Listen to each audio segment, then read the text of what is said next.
নিঃসন্দেহে পৃথিবীর সবচেয়ে ভালোবাসা আর সুখের ছবি ছোট্ট মুখের এই হাসি।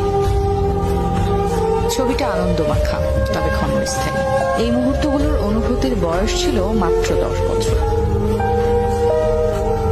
রাজনীতি, অর্থনীতি, ক্ষমতার লোভ কিংবা পৃথিবীর জটিলতর সমীকরণ, কোনটি 10 বছরের ছোট্ট রাসেলের বোধগম্য ছিল না। কিন্তু সেই রাসেলকেই শিকার হতে হলো ইতিহাসের জঘন্যতম বর্বরতা।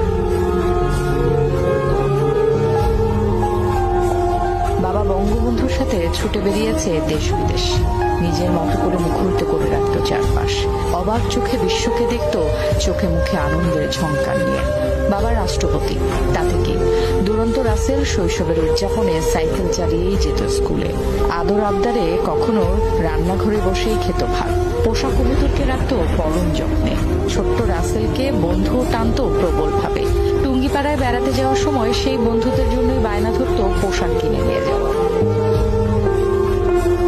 পরিবারের সবার ভীষণ আদরের ছোট্ট মানুষ শেখ রাসেল। বেঁচে থাকলে হয়তো বাংলাদেশকে দিতে পারত অপার সম্ভাবনা, কিন্তু 1975 সালের 15ই আগস্ট ভোরে এক নিমিষে সব শেষ করে দেয় ঘাতকের বুলেট। ঘাতকরা ঠান্ডা মাথায় হাসতে হাসতে পরিবারের সদস্যদের সাথে গুলি করে হত্যা করে রাসেলকে।